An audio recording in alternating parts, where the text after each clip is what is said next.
Buenas tardes. En esta oportunidad vamos a hablar del punto 2 del acuerdo que será sometido a plebiscito para que podamos definir las condiciones de una paz verdadera y duradera. El segundo punto es el de participación política. Para nadie es un secreto que la democracia en Colombia ha sido bastante descalabrada. Hemos encontrado una infinidad de fenómenos que son dignos de realismo mágico. Se han robado elecciones, conocemos fenómenos de clientelismo, de corruptelas, compra de votos, amenazas, asesinatos de líderes políticos, los inmolados Álvaro Gómez Hurtado, Luis Carlos Galán, el mismo Jorge Eliezer Gaitán, los militantes de la UP. El crimen político ha sido una constante dentro del fenómeno nacional, al cual hay que sumar la falta de cultura democrática.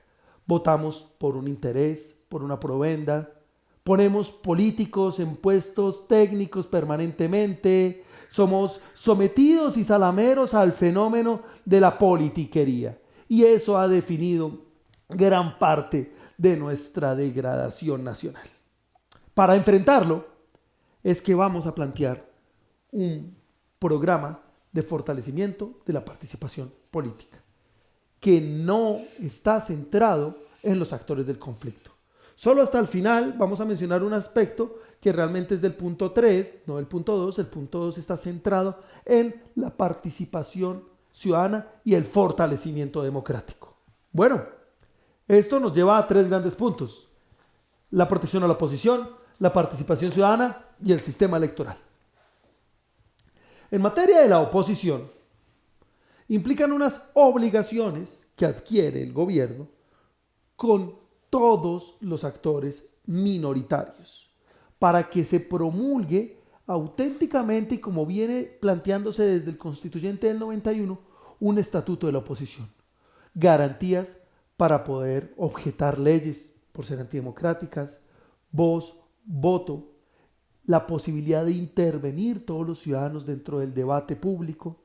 Y claro, esto implica no solo el espacio formal de la garantía de la oposición como una parte de la estructura política, sino apoyo a la misma, dinero, personería jurídica, representación y, ante todo, condiciones de seguridad. Implica transparencia, proscripción de criminalización de la oposición, protección de los mismos y, por lo tanto, un bloqueo a lo que en su momento fue el fenómeno del paramilitarismo, a través del cual se persiguió y se asesinó a gran parte del opositor del gobierno.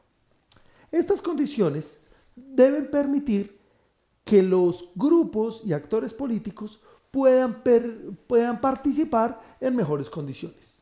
Pero, como los partidos y los grupos políticos no lo son todo y a ellos no se reduce la democracia, el segundo punto va a hablarnos sobre la participación ciudadana, el fortalecimiento de las condiciones ciudadanas a través de las cuales la democracia debe ser materializada.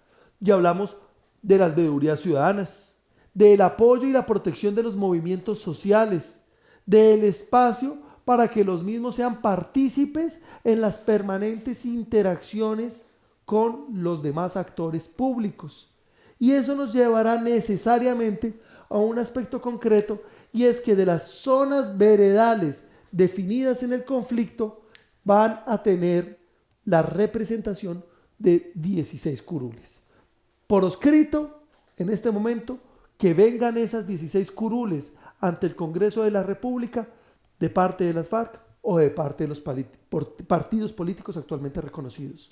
¿Por qué? Porque se trata precisamente de empezar a dar voz y representatividad a sectores tradicionalmente excluidos. El fenómeno es muy interesante porque uno ve asimetrías de la representación. Hay pueblos con 3 senadores, o algunos que, como en el caso de Envigado, eligieron uno para toda la vida, y hay zonas extensas y muy representativas sin ninguna posibilidad de visibilidad política. Bueno, pues eso nos llevará necesariamente a que la condición de la participación ciudadana sea apoyada, sea promovida. Se trata auténticamente del empoderamiento de la democracia. El tercer punto se centra en el sistema electoral. El sistema electoral vigente ha sido particularmente perverso. A través de una serie de reformas en los años 2003 y 2005, se lograron desmontar muchas de las garantías ciudadanas que establecía la Constitución del 91. ¿Por qué? Porque la Constitución del 91 tenía una pretensión participativa. Y sin embargo, con estas reformas mencionadas, vamos a ver cómo se subió el umbral y por lo tanto, quiero decir, las condiciones para tener personería jurídica un partido político. En estas condiciones se perjudicó a las minorías y se les excluyó en gran medida de la posibilidad de ser reconocidos como partidos activos.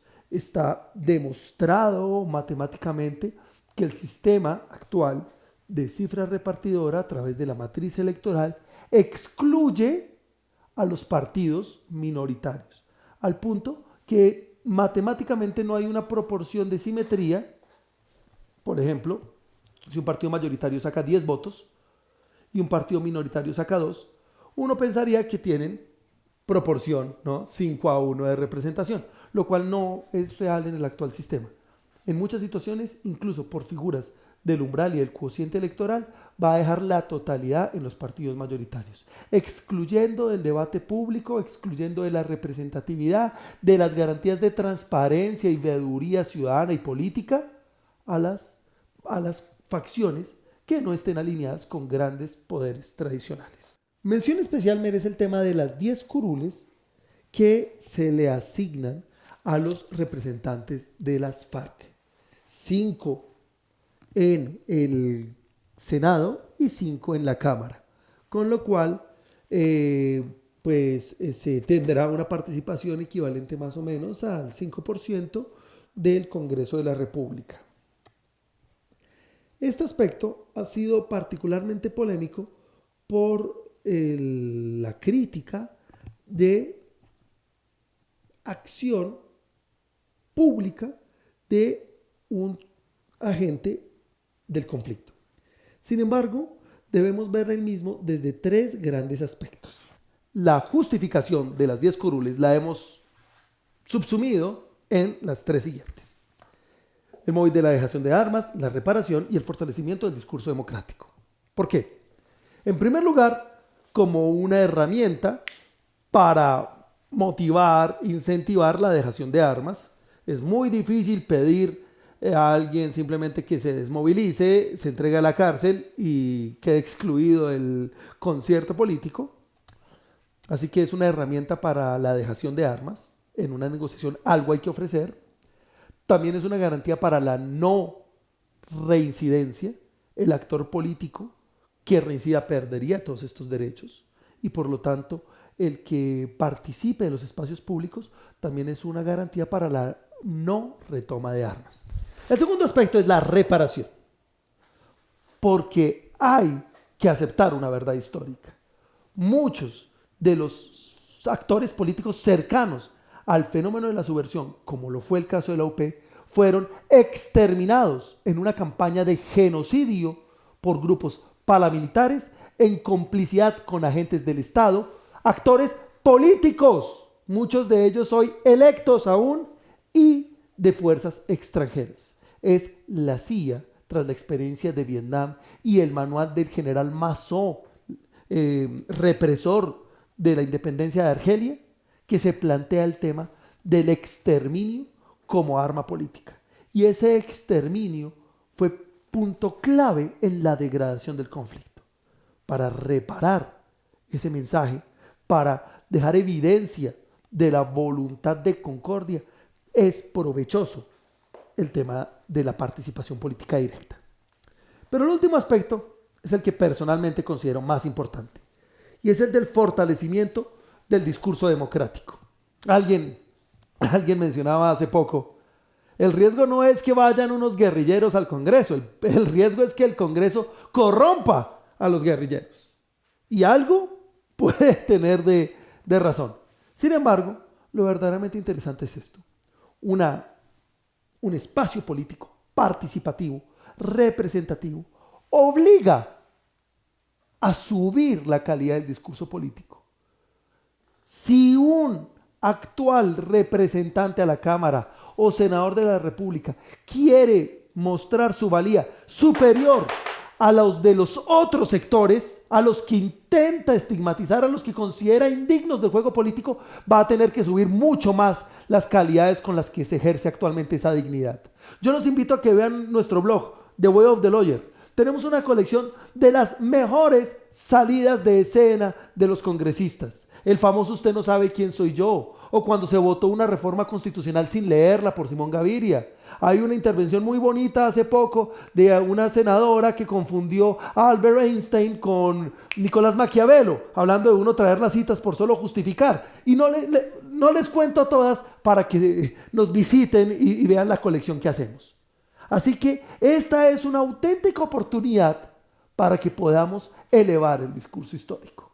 Claro, hay quienes prefieren diluirlo, rebajarlo y hablar de simples cosas que no se están tocando realmente, como la entrega del país o algunos aspectos que no están ocurriendo y que nos invitan a eludir la altura que se espera en un debate democrático. Eso no está en manos del acuerdo. No está en manos de unos pocos representantes, está en manos de todos como actores democráticos.